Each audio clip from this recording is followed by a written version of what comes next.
My name is Lord Kabahug, and I'm going to be showing you how to properly administer a transdermal patch to a patient while doing the necessary documentation that is needed to be done for narcotics.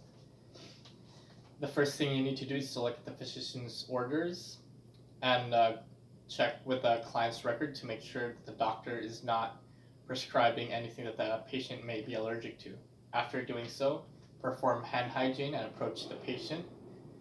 After doing so, provide the patient with some privacy and introduce yourself. Hi, my name is Lord Kabahug, and I'm going to be a practical nursing student today. After doing so, identify the patient with two identifiers, such as her name and her birth date, while looking at the MAR. For this case, I'm going to be using practice case scenario 5, which features Miss Matthews, a 96-year-old patient who is suffering from chronic pain due to osteoarthritis. After doing so, I'm going to attain verbal consent from Miss Matthews by telling her what I'm going to be doing. Miss Matthews, I've been hearing that you've been experiencing some pain, so the doctor has prescribed you some fentanyl patch, which I'm going to be administering. Is that okay? If the client grants me verbal consent, I will proceed. I will proceed next with getting her vitals, such as her temperature, her blood pressure, her pulse rate, and her SpO2. Also her height and weight if the client can move. Next thing I'm going to do is to do a pre-assessment, which is a pain assessment for a better understanding of Miss Matthews' pain, and so we can measure it later to see how effective the medication is. Next thing I'm going to do is to do the first of my 5 checks. Because of the limitations of my living space, I'm going to pretend that I'm a bit farther away from Miss Matthews and I'm at the med cart. So I'm going to check with the MAR, but because this is a narcotic, I'm going to check with the narcotic count sheet first. Narcotic count sheet. After doing so, I'm going to count each and every individual fentanyl patch that is currently there and make sure that it matches with the number that is on the narcotic count sheet. After taking one out, I'm going to document it immediately, the date, the time, 9 o'clock, and the client's name, and the dose, 25 micrograms, and I'm going to subtract how many that I got from the med cart, which is to be signed by myself and a fellow coworker.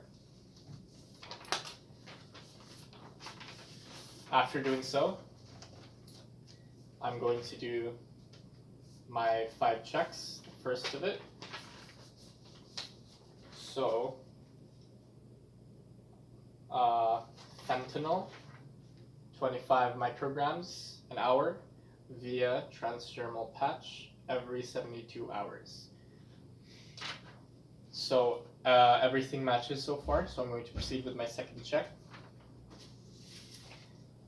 While preparing the medication. So in my second check, I'm going to check it again. Fentanyl, 25 micrograms an hour via transdermal patch every 72 hours, which is to be administered at 9 o'clock. During the second check, at the med cart, I'm going to be wearing gloves at this point, but I'm not, for the purposes of this video, I'm not going to be wearing any gloves because I'm going to have a hard time administering the fentanyl patch to the patient for this video only.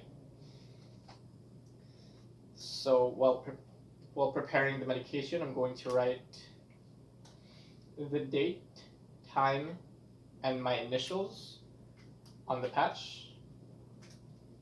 I'm going to dispose of this. So before administering the patch to the patient, if the patient does have any previous patch, I'm going to take it away and then dispose of it with my gloves. But if not, I can administer this patch to a dry and clean area.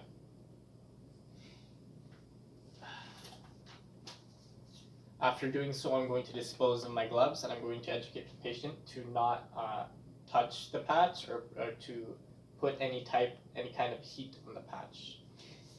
After doing so, I'm going to document everything that I've done on the client care record.